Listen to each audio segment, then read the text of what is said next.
Ladies and gentlemen, now in today's video, I wanted to come out and show my full support for the Marvel Strike Force boycott that is currently going on. Because I used to play this game from like the first day of beta all the way up to the release, and then just before the launch of Red Stars was when I was like, dude, I have had it with this game.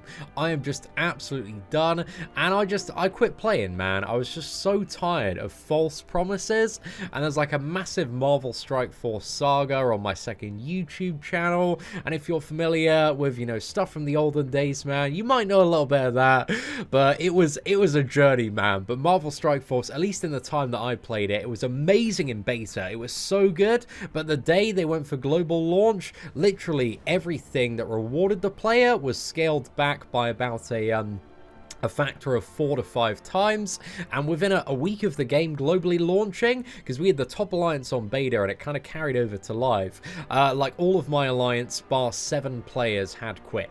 So it was such a bad global release for the players of beta, and I think that's one of the reasons why I couldn't continue to play it, because it just kept on going downhill and downhill. And it kind of seems like since then it has continued to have the problems that it had when I quit the game, and also further develop on those problems as well. So one of the reasons that I quit the game, actually, before I even knew the power level of it, was due to the rumored release of these wonderful things called Red Stars. So Marvel Strike Force being a turn-based game, it's all based on the stats of your characters. So there's no really room for skill in the game. It's all about strategy. It's all about having the right numbers, enough gear, enough levels, enough stars on your characters. But also they added in this additional factor called the Red Stars, and these give characters up to 75% bonus power, which is almost double power at 7 red stars. The problem is, I think for a lot of players, it's very difficult to get any character above 4 red stars unless you're a very big spender. But also when it comes to all of the red stars, there's a huge RNG factor involved, because you can only gain these via opening red star orbs, and then they have like a credit conversion system which just goes up and up and up, but you can still pull like the same dud champions like over and over again and not get the characters that are going to be really good and really worthwhile. So it's just an absolute clown fiesta when it comes to this red star system, and this system is on top of, you know, the gold that you need to level up characters, the gold you need to gear up characters, the gear itself, the actual like regular gold stars and shards you need to promote characters. So there are just so many different ways that they're squeezing you in each and every direction. Now all of this has boiled over time as more and more players have started to realize this, and this post on the subreddit has over 3,000 upvotes, man. And for a particular gaming sub, especially a mobile game, that is an insane amount of people. And look at the amount of like stickers and gold and all sorts that has been awarded to this, man. It's crazy, and I love to see the Marvel Strike Force community rally. According to reports, at least 15,000 users have pledged to stop spending across like top 250 alliances there. So it really is something quite special that we're seeing with the Marvel Strike Force community come together. So let's have a bit of a chat about some of the issues that the Marvel Strike Force community have raised. So the first one is attrition and throttling. So orange gear economy, which is kind of the best stuff, the high tier stuff, and also red stars are completely broken. Players need a means of progress. Right now for many veterans and Marvel Strike Force supporting player base, it's down to a lottery system where it's thousands upon thousands of dollars for a mere chance to progress. RNG is not a sustainable method for progress, and the single most important resource in the game, red stars, which again is that 75% stat increase to any character, is just a huge crazy clown fiesta whale lottery system. It's honestly one of the most disgusting systems I've ever seen in any game. The amount of power available and all the randomness behind it is just, it's just disgusting, man. Just so disgusting, especially in a game that has Like, no skill factor at all.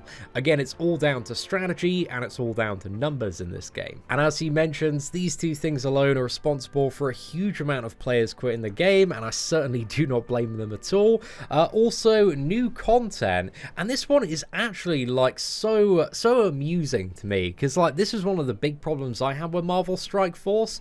It was so rare that you actually had any meaningful content introduced.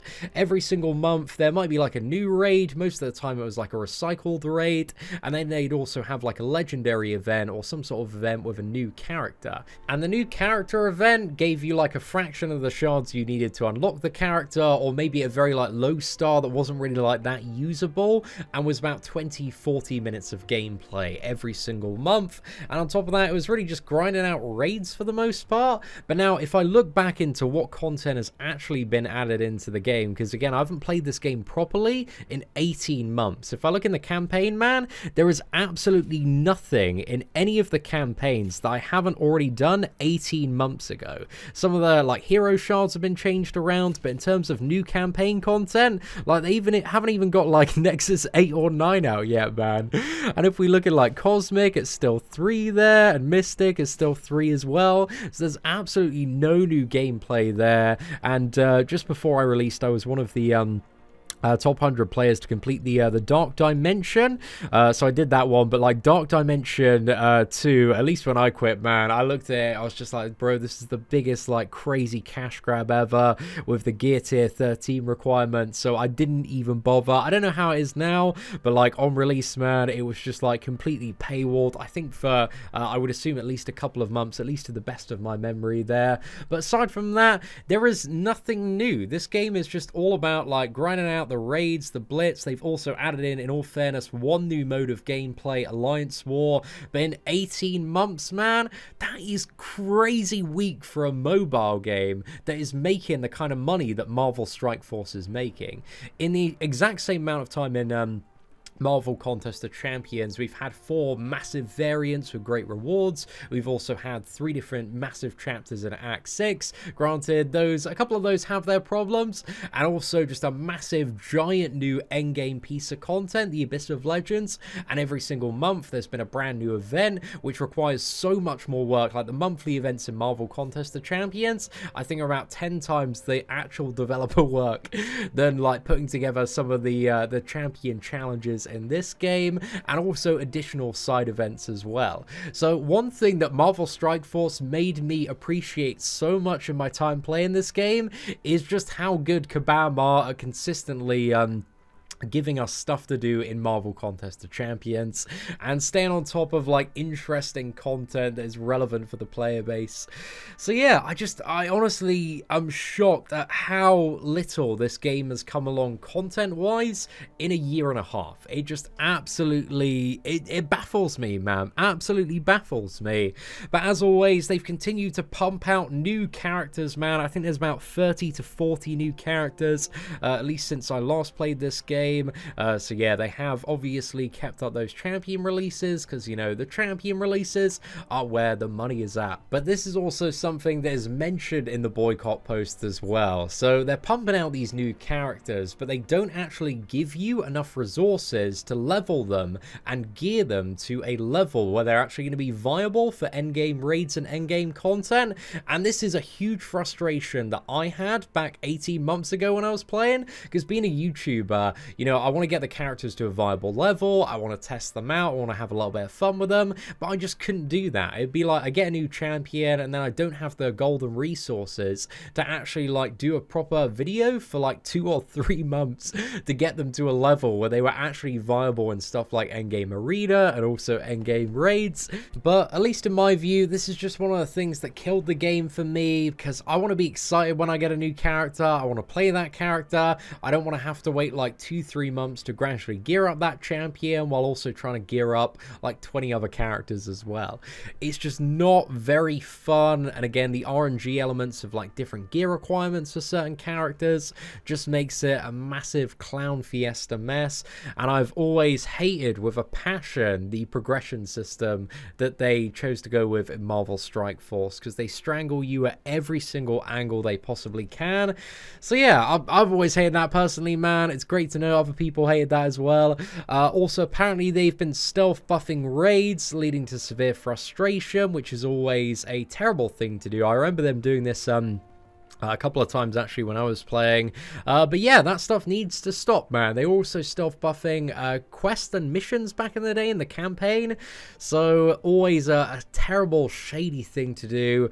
Don't really see the reason for it at all. Apparently, on top of all the other stuff, ISO 8 is coming to the game, and this is another means to customize and upgrade characters. And with everything else going on at the moment, and all the requirements to, you know, make a character at the top level competitive and viable with other characters, this kind of just seems like an additional cherry on top of the Clown Fiesta cake here, because you know that this feature is, you know, there's a very slim chance it's purely just going to benefit the players and be an absolutely amazing thing. They are going to find some sort of way to monetize it, and then it's just like a secondary, maybe less expensive red stars, but it's still going to be a way to get additional stats. And in a game where it's all about strategy and stats, then that is going to dominate competitively. So always fun stuff there. Scrolling down as well, it seems like there's a lot of half-baked solutions and very disappointing or lackluster rewards when it comes to so many different elements of the game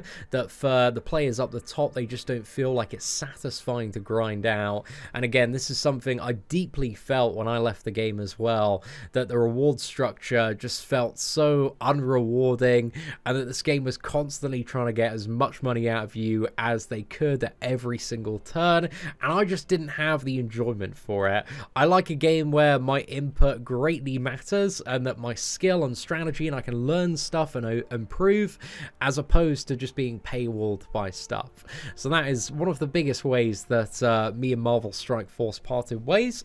But also when it comes to the end game, so they write here, FoxNext, your frustration game design philosophy has evolved into a predatory, abusive, and repulsive dynamic that has sucked all of the oxygen from the room. Fantastic sentence there. We can no longer breathe in this environment. What we are prepared to do, and have already started, community support for the boycott. Enlist the aid of content creators and any other press coverage we can get. We will spread this as far and as wide as possible. We will boycott for an undetermined amount of time. I hope you understand what this means. It's not when we cave, it's when you do. It is understood that some of what is mentioned takes time, some of it does not take much time as well. You can easily update reward structure as a show of good faith effort that you are no longer just sitting idle, and that you are actively engaged to create an environment people have more joy than discontent. A boycott is easily avoidable. Will you? Question mark. Before you answer that, I would like to encourage you to stop and ask yourselves, is it really so bad to make people happy via the means they all benefit from? Progress, the juice needs to be worth the squeeze, whether it's time or money. As to the proposed solutions above, they are just that. You can do better. You should do better. So overall, fantastically written post there. I really like a lot of the points. It's very quick, very concise when it comes to a lot of the big issues, a lot of support from top alliances, and you can tell Reddit and so much of the community has rallied around this post as well. So it's really saddening, at least from me, to see that Marvel Strike Force is still making all of the mistakes that they were making 18 months ago. This game has said so much stuff in the past just to make the community die down a little bit, but still at the core of the game, it is a cash-grabbing, pay-to-win clown fiesta that they have sucked, at least for me and many other players, all of the enjoyment out of. This game used to be amazing in beta. It was so good in beta, man, but the day the global launch hit, they just had their eyes on the green and just ran this game into the ground. In all honesty, I think if they went for a better and fairer model, I might still be playing Marvel Strike Force today, but I was just so turned off by this game a year and a bit ago, and it just saddens me to see that so many people are suffering with the same frustration that I suffered with ages ago as well. So Marvel Strike Force players, if you're looking for a game to play in the meantime, Marvel Contest of Champions, they've been doing really, really well recently, man. A lot of really good stuff. So it's a fantastic game. I personally cannot recommend it enough. Kabam, they're still a little bit iffy at times. They're not the best company, but I'll tell you right now, playing Marvel Strike Force 100% made me appreciate Kabam so much much more. They're far from perfect. They are clowns some of the time, but they're at least, you know, actively trying to improve and get better. But anyway, ladies and gentlemen, and players of Marvel Strike Force, I wish you all the best with this boycott. I hope it is a tremendous success, and I hope that FoxNext are finally willing to listen. Because the game itself, like the characters, are really fun to play around with. The strategy, it's so void of like meaningful content, and it's such a grind fest that quickly took its toll for me and really turned me off from Marvel Strike Force. But in the beta, man, I thought it had potential to be the best Marvel mobile game out there, but it just absolutely crashed into a brick wall for me very shortly after release. And I think with FoxNext in charge, unless they're willing to take some very big turns and make some very big decisions, they are still on track to burn this game out in a couple of years and it just be another game in the Marvel graveyard. So, ladies and gentlemen, let me know your thoughts on the Marvel Strike Force boycott. If you did enjoy today's breakdown video, please do smash that like button. That'd be greatly appreciated. Take care, and I hope that you have an absolutely fantastic day. Unless you're a FoxNext employee. Sort your game out!